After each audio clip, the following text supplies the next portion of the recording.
Well, Justin, before you got here, I was kind of hitting on we're like trying to get Steve to break down the market a little bit for us, and what's going on, and hopefully we can talk about what's your world, break it down to my world. I have some numbers that I'm cheating with, but I was telling Steve, I was reading, spending for Thanksgiving was up, consumer spending was up, I think around 8%. We broke records for the amount of consumer spending in Christmas, and we're supposed to be in this recession. Interest rates are up.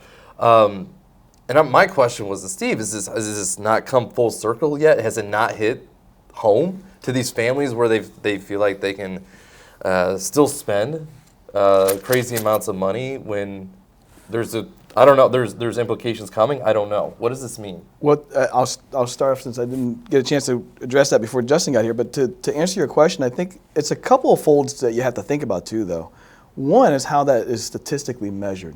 Sure. If it's statistically measured based on the dollar value, meaning straight value of the dollar, then it might have shown an increase just because inflation is happening and people still have money in their pockets and they're still spending. So in other words, what I'm saying to you, let's say a carton of eggs used to cost me $4 for a good set of eggs. Yeah. So now I went the other day, it cost me $8. Yeah. Does it really? Yeah. So guess what? If I bought a dozen? Yeah, because I buy pasture. No, that's okay. I eat kind of weird. So I eat pasture-raised eggs. So I'm buying an $8 cart of eggs that used to cost me $4. So what does that tell you? Consumer spending is 200% higher. Yeah. Okay. So just because I want the same goods that I need, but they cost more. Yep. So the measurement this year shows an increase. Yeah. Even though what I'm consuming is the same or less. Yep. But because the pricing of that good that I wanted, that I used to get last year, is now higher, significantly higher, then your measurement of consumer spending might I think it was retail. So does that help at all? I mean, I think it's even worse when it's under retail. Okay. Yeah. Yeah, probably. Yeah, because the pricing is going to go up. And so the dollar amount. So the measurement may be off as to why it isn't consistent with what you would expect in kind of a recessionary environment. So that's all I'm saying. I don't know what measurements you took from that number. It was just a couple articles. Yeah. I saw it on TV, and then I decided to research it on Google to get more accurate numbers to see. I mean, they all kind of agreed with the statement. Right. Numbers differentiated. But I guess then let me ask you, and we can take this into the mortgage from there. But are the homes? Are we feeling it at home? I'll tell you, as a dad of 3 kids, and 3 small kids at that. Like my oldest is 8 years old, about to be 9. So it's not like we're feeding, 5 adults in my house by any means. And as far yeah, exactly. Mine aren't your kids' age yet. But from that point of view, yeah, I mean, our grocery bills on average were, say $125 a week, and the kids haven't all of a sudden become adults overnight. Right. In a year and a half, we're probably upwards about $150, $175 a week. So, you do the math over a month, and then over a year, it definitely adds up. But have you made any, I guess, so something's got to give, right? For every action, there's a reaction. So if spending is up, are you going from organic to non-organic? Are you going from Kroger to Walmart? Are you to Costco? I mean, have you made any changes or have you just said this is the... Yeah, I mean, that's what we've kind of done. I mean, we didn't want to sacrifice anything that we're buying, that especially with growing kids, we didn't want to sacrifice we're going to buy all frozen, chicken nuggets and this is the cheapest way to feed you. This is what you're going to get kind of thing. And then, we started doing, not to pump anything in here, but HelloFresh. And we found it's like having it delivered to our door, like the meals.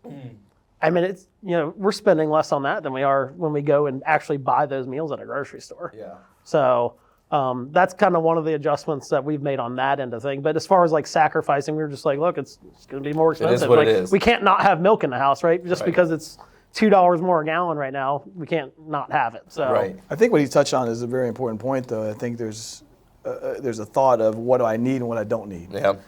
So the reality is milk. He's got to have milk. He's got little ones. I don't need to have milk because I don't have little ones. But there's certainly a thought process that goes into my mind now when Kim and I go grocery shopping.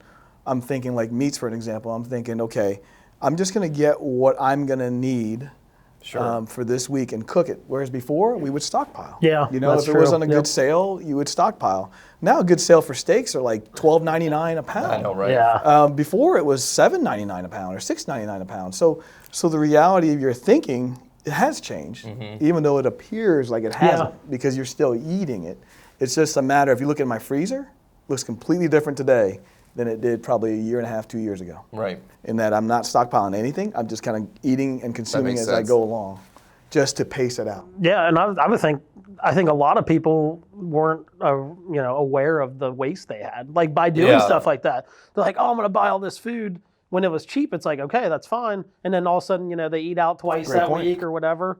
And then next thing you know, it's like, oh man, that chicken's been sitting in the fridge for 5 days. Like, I'm not eating that now. And it's Doesn't like, look very just good. toss it out. Now it's like, you're tossing, $24 out the window if you waste chicken or steak or whatever it might be. So I know, we used to kind of be that way. It's like we'd buy food and it's like we'd get busy with sports or whatever it might be. And it's like, oh man, we've only made 3 of the 5 meals we had planned. And it's like, oh crap, it's like we had perishables in this meal and, Yeah.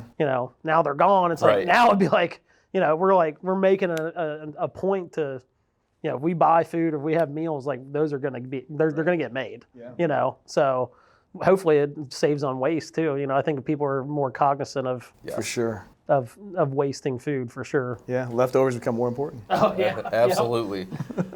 I'm Justin Napier with Ruoff Mortgage. I'm a Vice President Branch Manager of our Westchester office right on Union Center Boulevard. I can be contacted at 513-264-2578. You can also find more information at www.epurelendingteam.com. And any housing question, mortgage questions, feel free to reach out. Thank you. My name is Steve Nguyen. I'm a partner in Hackman Financial Group, and we are a financial advising firm that handles asset investments, also corporate benefits for folks. We are registered investment advisors. Best way to get a hold of us is to reach us at 513-891-5300. You can also reach us through our website at hackmanfinancial.com.